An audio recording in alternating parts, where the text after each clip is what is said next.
You made a deal. It wasn't cheating, really. I mean, if you plan and you work hard and you make a future for yourself, what's wrong with that? Because Jacob could say, it's not personal, it's business. Right? I mean, really, seriously, I'm making a real point. Like, it could be, it's business. But something about it didn't sit right. Jacob knew when he ran away.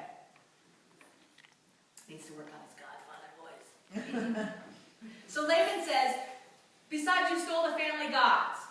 And Jacob says, I don't think so. But you can go check. And so Laban searches everyone's tent. And here, listen to this, the family that grasps together.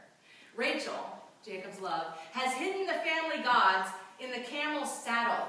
And she sits on the saddle. And when her dad comes in, she says, I'm sorry, Father, that I can't get up to greet you as I should, for I am with child. You come out there. Come on. Are you not following me? Is it too long a story? Really? Really? So Dad thinks nothing of it, and he walks away empty-handed, grasping for their future together. Now I'm wondering if Rachel, who is pregnant, if she were part of that African tribe, what would that unborn child song be? The one where she was hiding, using it to hide the family gods from her dad. It kind of gets, for me, the question like, what is at our core? Who are we? What is our great truth hidden under our skin, hidden behind our eyes? Who are we, really? How have we plotted and planned and grasped for our futures?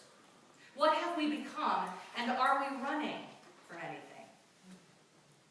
Jacob and his family came to the final leg of his journey, and that's where our text is today. Going back to his homeland, back to where it all began, a journey back to himself. And he sends his family across the river, and there he meets a man, a nameless, faceless man. Some perhaps have heard the story as if it's an angel, or if it's God. It really doesn't say that. It's just a man.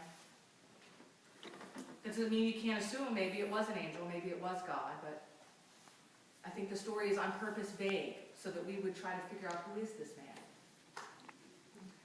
One last big fight. For what? For his birthright? He already did that. For his family? Already did that. For his wealth? Already did that. For his future? Already did that. So I dare say that he was putting up his last fight for his very self. Grasping one more time. This time, grasping himself. Struggling for himself. Why? Why the struggle to accept or to understand or to embrace self? What is it about love of self that requires a struggle? For starters, it's the only way we can love another. Isn't that how the second commandment goes?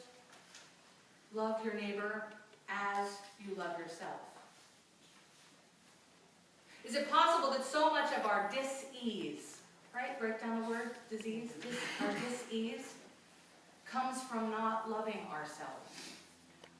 Is it possible that wholeness is actually found when we finally succumb to the final struggle for ourselves? Do we know ourselves? Do we love ourselves? Do we accept ourselves? Do we forgive ourselves? Do we embrace ourselves? Do we struggle for ourselves? Lord, you have searched me. You know me through and through. Before we were born, when we were hidden in the belly of the earth, still dust, what was the song on God's tongue?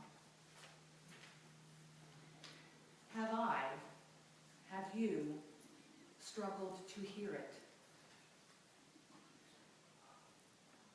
If we've lost it, can we relearn it? And if we relearn it, will it make us whole?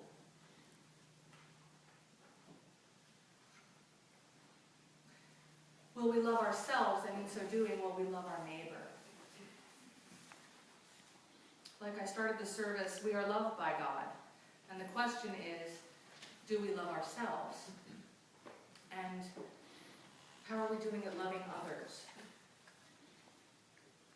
Because I believe that they are related. And so we have a moment this morning to respond in prayer. So you are invited forward and ask the deacons if they would like to help, that they're